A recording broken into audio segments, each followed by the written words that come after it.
Raksasa teknologi Google akhirnya tunduk pada aturan Australia setelah sempat bersitegang dengan pemerintah negeri kanguru. Kini Google menyerah dan mulai membayar media Australia atas konten yang dipublikasikan di sebuah platform berita berbayar sejak Jumat pekan lalu 5 Februari 2021.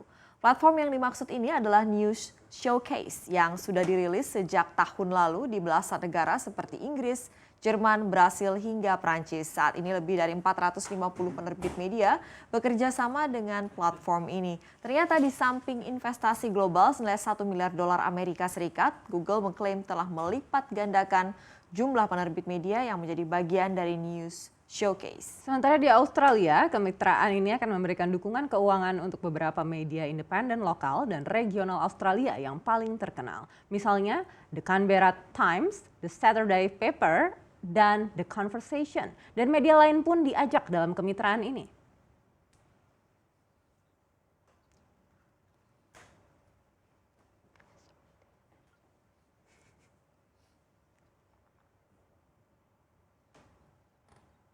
Sikap menyerah Google ini dipengaruhi oleh kengototan Australia yang tidak gentar atas ancaman hengkang mesin pencari Google. Bahkan Australia pernah mengungkap siap mengganti Google dengan mesin pencari Microsoft, Bing.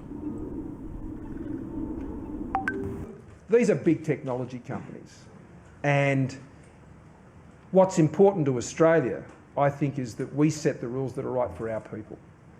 And having a news environment in this country that is one that is sustainable and is supported commercially, then this is vital to how democracies function. But the world has changed, digital technology has affected that, and we're trying to ensure that our regulatory system keeps pace with that change, to ensure that the journalists can do their jobs, not just in taxpayer-funded organisations, but commercial ones as well.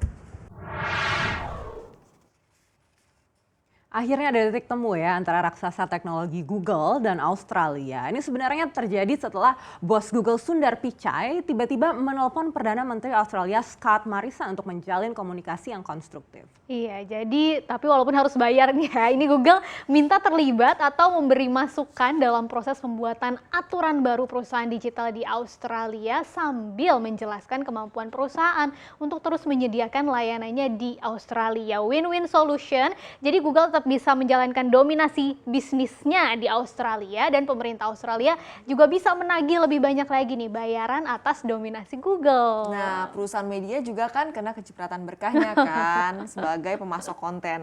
Salah satunya untuk memastikan keberlangsungan bisnis media penyedia konten.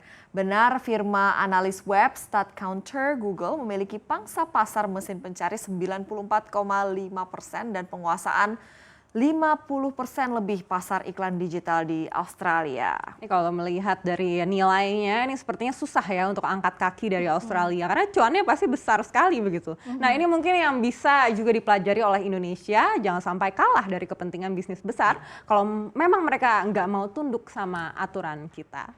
Kita akan beralih ke informasi lainnya, kali ini dari dalam negeri. Heboh dugaan penjualan pulau di kawasan Indonesia. Salah satunya Pulau Gili Tangkong di Kecamatan Sekotong, Kabupaten Lombok Barat, Nusa Tenggara Barat yang diduga dijual secara online melalui situs private island online ke investor perusahaan atau pribadi. Dalam laman web menunjukkan Gili Tangkong tercatat sebagai private land for sale. Kepala Dinas Kelautan dan Perikanan NTB Yusron Hadi mengaku belum mendapatkan informasi soal penjualan salah satu pulau eksotik di Pulau Lombok ini.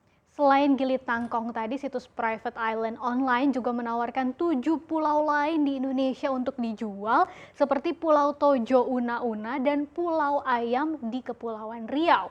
Harga dari pulau-pulau ini tidak disebutkan, hanya dituliskan sesuai dengan permintaan. Ada juga pulau yang disewakan di Indonesia yaitu Pulau Macan Kepulauan Seribu, Pulau Joyo Riau, Pulau Pangkil yang berlokasi 95 km dari Singapura, dan Isle des Indes Kepulauan Seribu.